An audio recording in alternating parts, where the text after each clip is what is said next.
Reading today is from Psalms chapter 63, verse 1 through 8. O God, you are my God. I seek you. My soul thirsts for you. My flesh faints for you, as in a dry and weary land where there is no water. So I have looked upon you in the sanctuary, beholding your power and glory. Because your steadfast love is better than life, my lips will praise you. So I will bless you as long as I live. I will lift up my hands and call on your name. My soul is satisfied as with a rich feast, and my mouth praises you with joyful lips when I think of you on my bed and meditate on you in the watches of the night. For you have been my help, and in the shadow of your wings I sing for joy. My soul clings to you. Your right hand upholds me. This is the word of the Lord.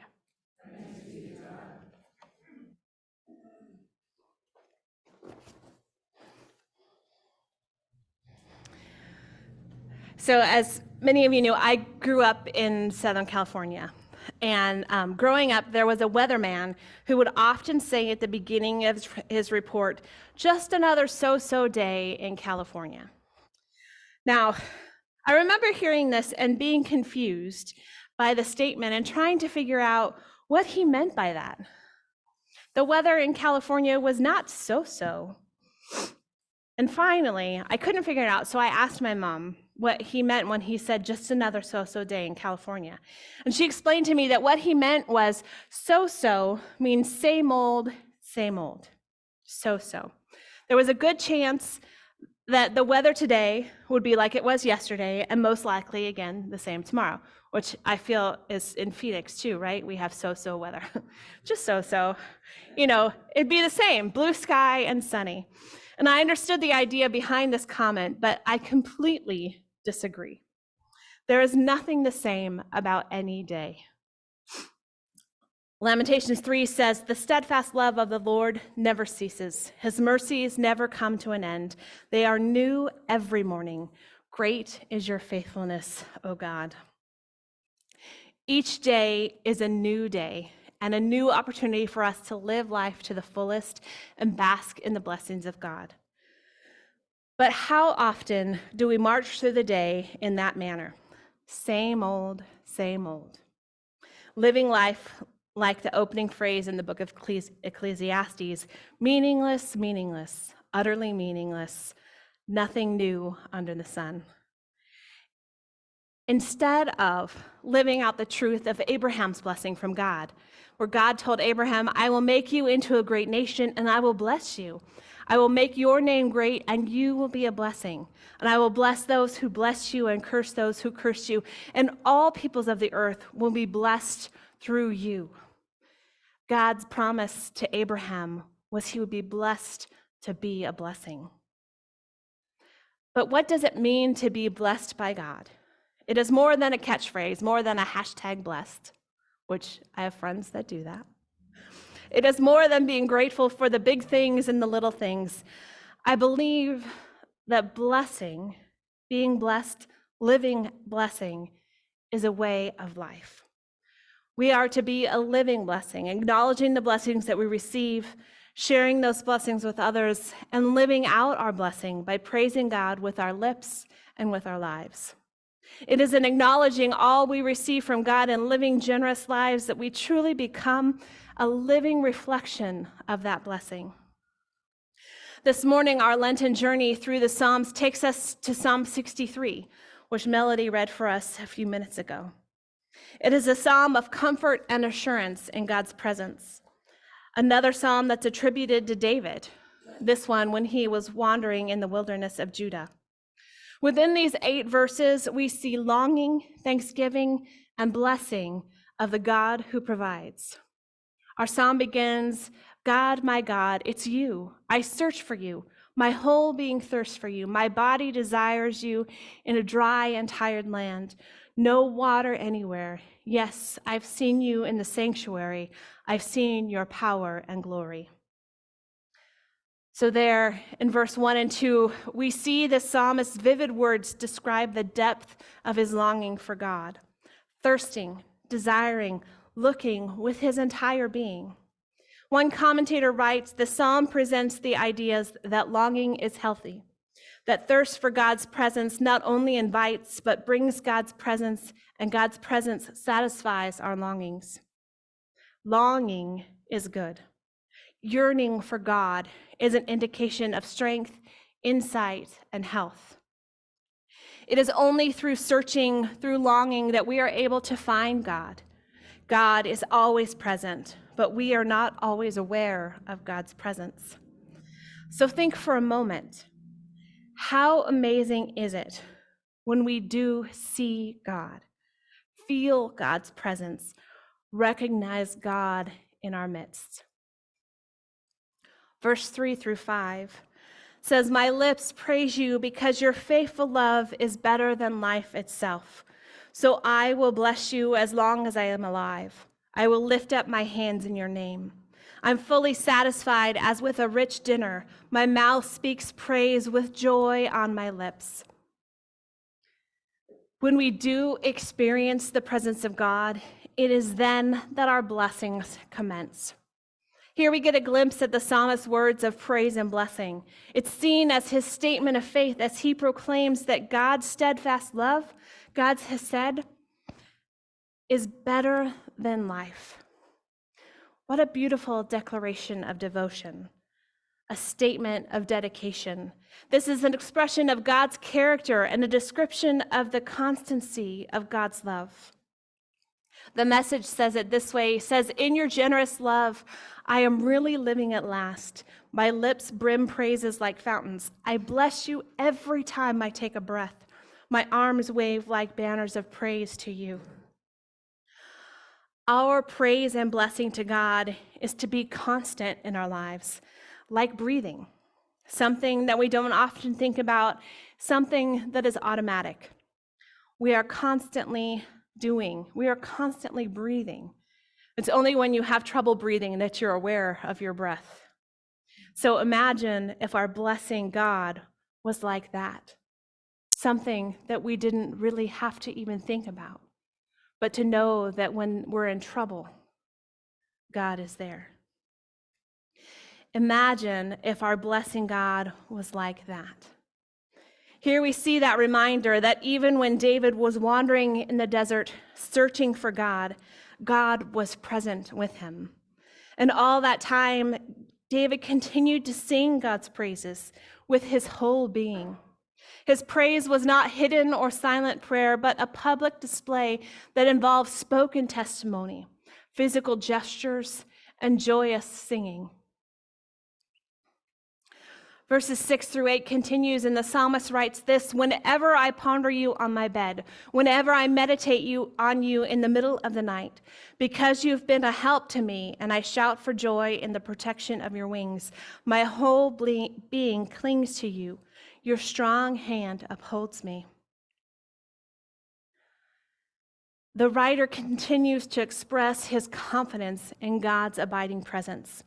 A common theme in the Psalms of David, a common theme in the Psalms that we've looked at through this short Lenten period. In all moments and instances of David's life, he continues to return his blessings back to God. In the times of confidence as well as in the times of doubt, in the good times as well as the bad times, David is a living blessing to God. With his whole being, his body, mind, and soul, he is seeking, thirsting, clinging to God. What a grand reminder, knowing without a doubt that God is present and holding on to that presence, that promise with his whole body. Not only holding on to it, but sharing it, blessing God with his very life. At the heart of this psalm is a call to action, is a call to blessing. Not our being blessed by God, but rather our blessing of God. In Jewish thought, there was an idea that people faithful to God were called blessed. It is found in the writings of the prophets and the wisdom literature and in many of the Psalms. Many are called blessed. Those who have the wisdom to see that through difficulty God forges character. Those who seek God's forgiveness, those who do justice, are called blessed. In those ancient writings, there is also a call to blessing, to give God our praise and honor. As God's beloved, as God's blessed, we are the very nature of God and character of God. We take on God's gracious giving and forgiving nature, the nature and purpose of trials, and the formation of godly character. And through our blessings, we are to bless, to give praise and honor with our very lips, with our very lives. Blessing is the act of a loving God upon his faithful children. God wants nothing more for us than to have the best, but with blessing comes great responsibility. Responsibility to share our blessings, responsibility to acknowledge the blessings that we have received and the one who has blessed us, and also to return that blessing back upon the one who grants it to us. Lately, I have become very aware of God's work and presence in my life, and I am struck by how often that goes unnoticed.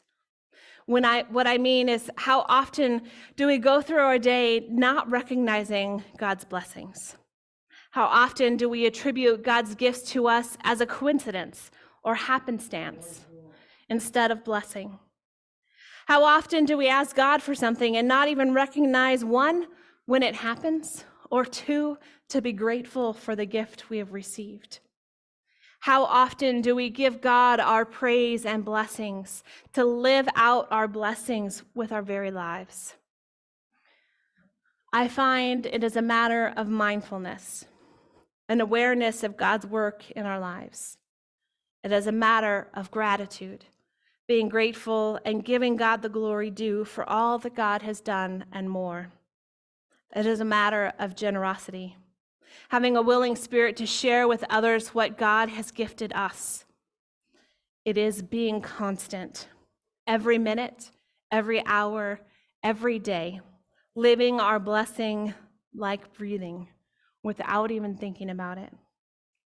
It is a matter of being purposeful, living our lives with purpose, knowing that we are God's children and created in God's image for a grand purpose, and living out those blessings.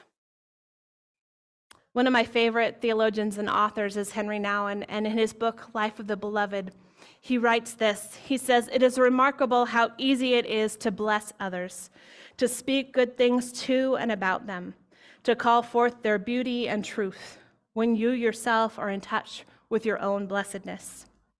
The Blessed One always blesses, and people want to be blessed. This is so apparent wherever you go. No one is brought to life through curses, gossip, accusations, or blaming. There is so much taking place around us all the time, and it calls forth only darkness, destruction, and death. As the blessed ones, we can walk through this world and offer blessings. It doesn't require much effort. It flows naturally from our hearts. When we hear within ourselves the voice calling us by name and blessing us, the darkness no longer distracts us. The voice that calls us the beloved will give us the words to bless others and reveal to them that they are no less blessed than we." Friends, today, may we overflow with blessing, because this is what God has created us to do and to be. As recipients of God's goodness and God's blessings, we are in turn responsible to share our blessings with others, to sing of God's goodness with our very lives. There is nothing so about yesterday, today, or even tomorrow, for God's blessings are new every morning. The question is, how do we live it out and live into the blessings of God? The psalmist writes, "O God, you are my God. I seek you. My soul thirsts for you. My flesh faints for you as in a dry and weary land where there is no water. So I have looked upon you in the sanctuary, beholding your power and glory. Because your steadfast love is better than life, my lips will praise you. So I will bless you as long as I live. I will lift up my hands and call on your name. My soul is satisfied as with a rich feast, and my mouth praises you with joyful lips when I think of you on my bed and meditate on you in the watches of the night. For you have been my help, and in the shadow of your wings I will sing for joy. My soul clings to you. Your right hand upholds me. And all God's children said, Amen. This time I'd like to invite Joe Ellis to come up and share our mission spotlight and our March for Mission about more.